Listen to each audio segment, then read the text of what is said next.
My mother-in-law thinks that she can kick me out of my home, all because her husband is saying, "Ooh, I don't want to be with her anymore." Well, guys, get this. That was my home. I'm the one that was paying the bills, and yes, I might be a traditional wife and I don't work anymore. My husband takes care of the bills. Guys, he just got fired, and we've been relying on my dividend savings for a long time now. So the nerve of his mother to tell me this, well, you know what? There's something I haven't told you that I know about my mother-in-law. I'm 32, female, and I've been with my husband Mark for about a decade. We have 2 children together, Laura, she's 10, and Robin, 6. Our relationship has always been smooth sailing. My husband provided for our family, and I spent my time taking care of our children and our home. I know that this is a traditional lifestyle, and it's not for everyone, but my husband has always been a traditionalist, and I never minded. Early this year, my husband lost his job. He never went into detail about what happened, but ever since he's changed, he's been moodier, more selfish and impatient, and he's lashed out at the children and me several times for the most minuscule of things. A few months into his unemployment, my mother-in-law, Lois, moved in to, quote, be here for her darling boy during an emotionally difficult time for him. Well, and ever since then, she has made my life a living hell. Everything I do is criticized by her, from the food I cook to my home to my children. Nothing is ever good enough for her precious boy unless it's done her way. She insists on cooking separate meals for herself and my husband and refuses to touch what I make. The house is always too dirty and our children are always too unruly for her. I never thought a woman could hate her grandchildren until I witnessed how Lois treated my kids with my own eyes. My husband has been impossible to get through to in all of this. If I try to bring up how his mother keeps degrading me in our own home, he says she's just trying to look out for him and wants what's best for him. When I asked if he was implying that I wasn't good enough for him in his and his mother's eyes, he simply evaded the question. He has absolutely no backbone when it comes to Lois and is a complete mama's boy, who will bend backwards to please her and cast aside his family along the way. I'm at my wit's end with him and don't know how to continue this marriage. Lois's presence in our home has made my husband's demeanor even worse. Now he's not only impatient and temperamental, but he's also entitled. He expects to wait on hand and foot, refuses to spend time with or look after his children, refuses to help with the house or chores, and has completely given up on his job hunt. Lois does his laundry, serves him meals and little snacky snacks, and even makes his bed. We've been sleeping in separate rooms. He has reverted to being a teenager, and sharing this home with them is incredibly frustrating. Most recently, Lois approached me while I was preparing lunch for my children, who had just gotten home from school. She asked me why I could not find a job to pick up some slack and raise our family's income, and I was shocked. I had not worked in a decade and given up my dream career at my husband's insistence on having a, quote, traditional family, and now it's come to this? I turned to her and asked her whether my husband would take up the childcare and upkeep of the house while I went to work. She laughed in my face. She told me that children and the home are the wife's responsibility, while the man's job is to take care of the finances and nothing more. Well, okay, if that was the case, I asked her who she thought paid the rent and bills at the home that she's been staying in for free the last few months, because I've been covering most household expenses since the beginning with profits from dividend shares in my family's business. She left the room in anger, and later that night my husband berated me for disrespecting his mother the way that I did. I asked him why he never stood up for me when she obviously was disrespecting me, but he said it's different. I asked him if he was planning on getting a job anytime soon and how long his mother would stay with us. He told me neither of those things were my business and she could stay as long as she liked, and he would extend his break from work because his mental health needed it. I said fine, as long as they didn't somehow find a way to nag me. I'm proud of myself for having stood up to them the way that I did.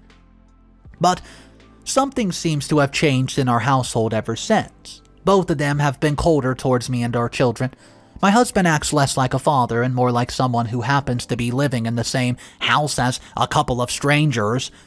My children are unhappy and trying to just take up more extracurricular activities because they feel unwanted in their own home. I often find my mother-in-law and husband talking in hushed tones amongst themselves, and they stop abruptly every time I enter. My husband has been leaving the house more often, disappearing for hours if not days. Sometimes he'll be out all night and I'll see him return while preparing breakfast. If I ask him where he's been, he tells me it's none of my business. I used to be friends with his friends and we used to hang out together often, but it's been a while since, and I'm not in contact with anybody. I'm also afraid to reach out and ask if my husband has been spending time with them, because if he finds out, he may lash out at me again, and I might not like the answer his friends will have to give me. This is no longer a marriage. I feel like a housekeeper, and I just feel like I'm being outcasted in my own home. I don't know how to move forward from this, guys, at all. And, well, I feel like my only option is divorce. I can't stand sharing a space with my mother-in-law or husband anymore, and it's making my children unhappy too. I feel like I've wasted more than a decade of my life with this man, and now I don't even recognize who he's become. I'm also terrified because he's the first and only person I've been with. Straight out of my parents' home, I've never lived alone, never fended for myself, and I have no idea how I would survive single motherhood. But for the sake of my children, I feel like I have to try. Is there any other route that I can take here? Update number 1. First of all, thank you to everyone who reached out with advice and support. To those who called me names and sent me death threats, you can go to hell. I've done nothing but give in to this man's every demand and throw my life away for the sake of building a family and a home with him. And now I've just been left to pick up the pieces? Anyways, here's the update you guys have been waiting for. A few days ago, I left the house to meet with a divorce lawyer. I'm usually always at home, especially when my children are due from school, but I arranged for a friend to drop them off today. Lois decided to take advantage of the fact that I was finally out of the house for once, because when I got back I found several boxes and suitcases filled with our clothing, and other knickknacks strewn across the lawn and dripping wet in the rain. My children were huddled together under the porch, barely in shelter, always completely drenched. When I tried my keys at the front door, they didn't work. I banged on the door demanding to know what's going on, and Lois used the intercom to inform me that they changed the locks and I could take my things and leave because I no longer was welcome in their home. I was stunned. I asked her what the hell she was talking about, and she said that the next time we spoke it would be through a lawyer and that I needed to leave her and her son alone and stop acting so desperate. I tried calling my husband several times, but the calls would not go through and the texts weren't getting delivered. It was clear he had blocked my number. I called my father in tears and he showed up almost immediately with his truck, helping me load up whatever had been thrown out and wrapping my children in warm, fluffy towels in the back seat. We drove to my childhood home where I sat and cried more than I've ever cried before.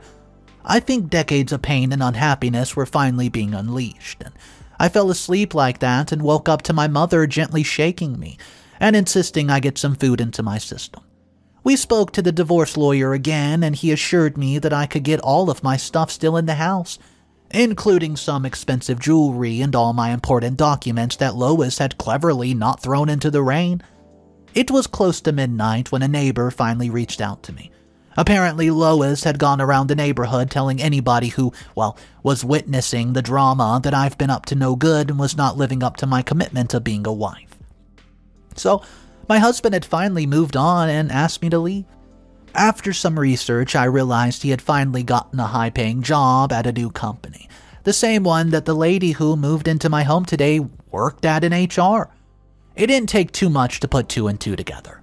It's been 2 days now, and my father was able to get my things back from Lois and Mark, albeit with some struggle. They refused to let him into the house until he got the police involved, and I don't know what they would have gained by keeping my jewelry and documents, other than maybe holding it over my head as blackmail or trying to sell the jewelry for more money.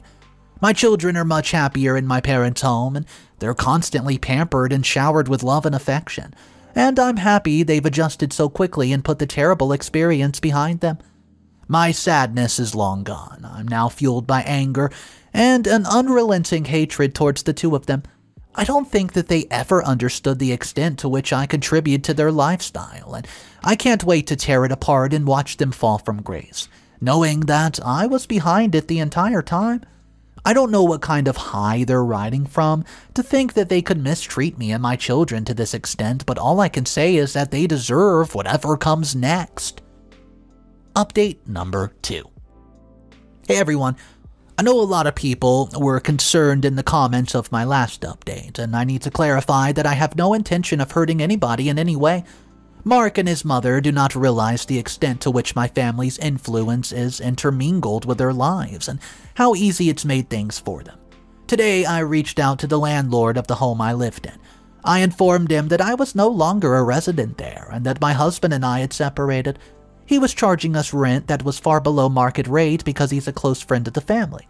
He called me back in the evening to let me know that he had paid a visit to the house and it was close to bare bones as most of the furniture, appliances, and other decorative pieces in the house were mine and, they've been removed now. He informed my soon-to-be ex-husband that I was no longer a resident of the home. They were no longer entitled to his close friend discount, resulting in a remarkable home rent hike. Apparently, Lois tried to argue, bargain, and ultimately plead with him to maintain their rent, but he refused and gave them a 1-month notice regarding the increase. He told them that they could either pay the full amount or leave, so I guess that in 1 month, Mark, his mother, and his new side piece will officially be homeless. The divorce proceedings are going as smoothly as they can. Since there's proof of Mark having an affair, the court will most likely side with me. We've already agreed on me having full custody of the children, which means that Mark will owe me monthly child support. We'll also try to take him for all he's worth regarding alimony. I have no shame in admitting that I'm doing this entirely out of spite. The less he has to his name, the happier I am after everything he's put me through. My children are thriving in my parents' home, and they've made friends in the neighborhood and spent their evenings outdoor playing video games with the other children, and coming home flushed, tired, and full of life. I've never seen them this happy, and it only amplifies for me that this is the best decision I could have made. I've also started indulging in hobbies I was forced to let go of a long time ago, like painting, baking, and I'm also looking into being a more active part of the family business, and have asked my father to mentor me so we can retire peacefully and I can continue the business as he has always dreamt of. Overall, things are looking up. I feel more at ease and peaceful than I have in years, and sometimes I miss the companionship and the good times, but it's easy to remind myself that the good times were years ago and haven't been around for a while. I think the most important thing right now is to look ahead, and I'm still young and I have so many more fresh starts, new connections, and opportunities to look forward to. Update number 3. Hi everyone, it's been a few months since my last update. From what I've heard, Mark and Lois could not afford the rent of our home and had to downgrade to a small 2-bedroom apartment in somewhat of a shady area of town. Whenever I have interacted with him during the divorce proceedings with our lawyers present, he seemed deeply unhappy. I guess he realized kicking me out of my home wasn't the answer to his problems. His lawyer has tried to milk me for my worth so that he would have some funds to rely on. But with the proof of his affair, they don't have much to stand on, do they? In other news, I'm now much more involved in my family's company and very coincidentally realizing that the company we've been in talks to for months now is the same company that employs Mark and his side piece. When my father found out, he sped up the acquisition as of last week. We own the company! I think you can guess what comes next, but we will take our time with it and conduct a full investigation before taking any serious actions. My children sometimes ask about their father, but have never had a positive image of him. The questions are more about whether he still is, in their words, a grumpy, scary old man, and less about whether he will come back into our lives.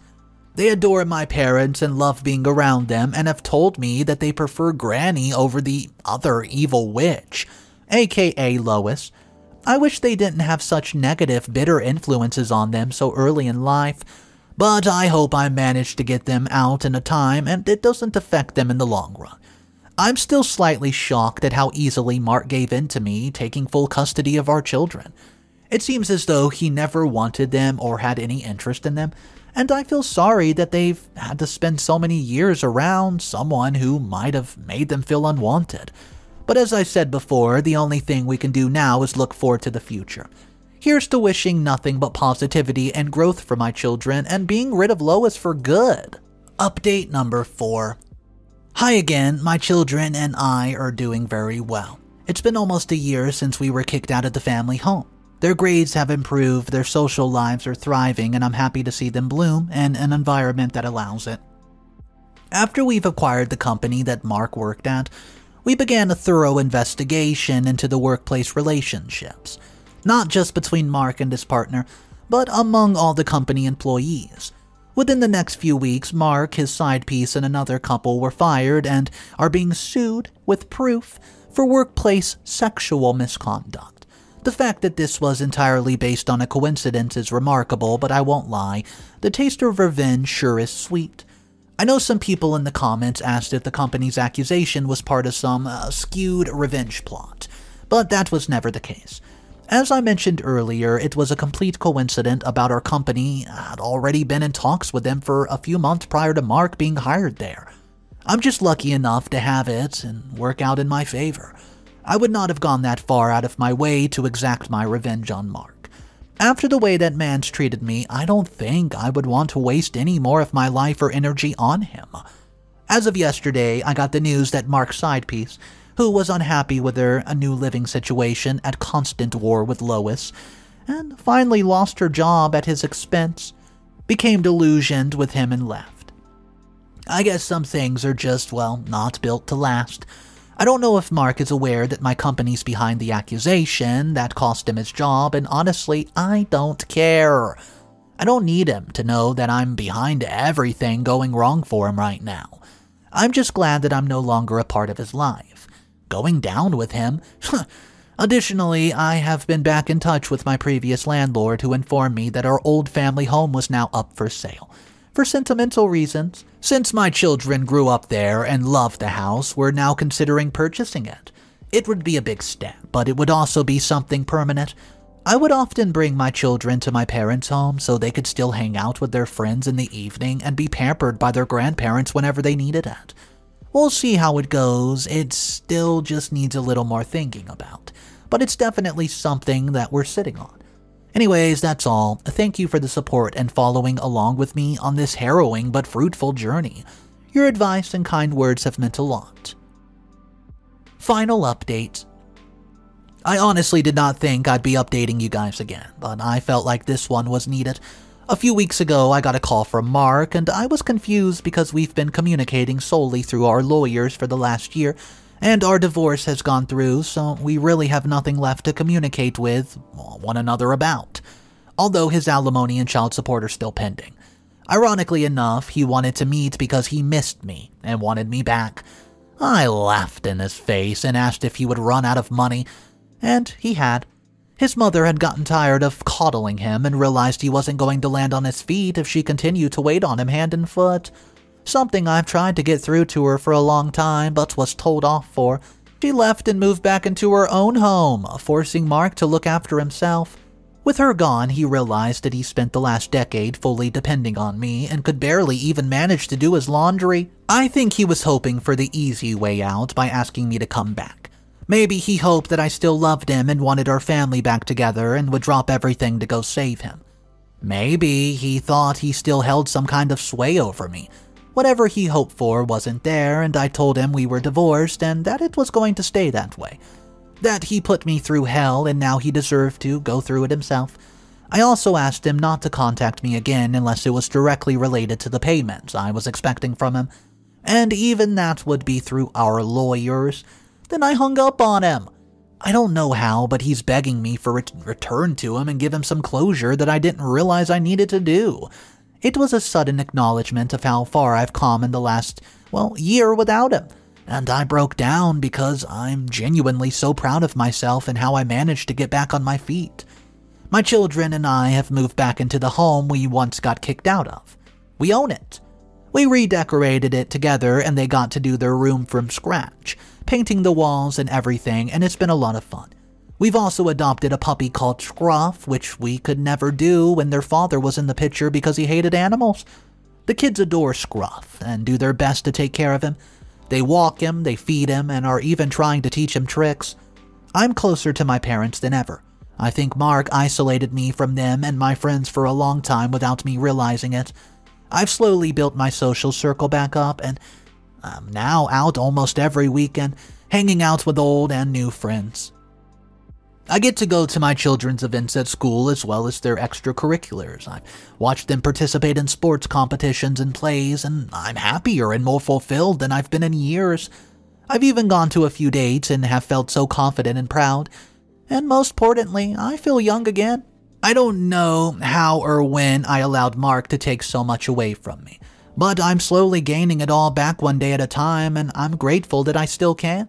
To anyone reading this who's in a crappy marriage and struggling to leave, take the first step. I promise you it's worth it. I mean, come on. Acquiring the company and terminating both your ex and his mistress, I do not think it could get more satisfying than that. Check mark. Karma of the day. I want to know your thoughts about this story, about the mother-in-law, about the husband who was cheating. I want to know it all. What would you have done if you find yourself in OP's position and your mother-in-law's kicking you out of the house? Drop your comments down below in our comment section. I hope you guys enjoyed today's video. It was a different one. Yes, it had a petty mother-in-law. Yes, it was a cheating story, but this one just developed so much different. I want to know your thoughts about it once again. Thank you. My name's Mr. Reddito, and if you want daily videos, make sure you subscribe to the channel. I'll see you tomorrow, and remember, it's cool to be kind. See ya.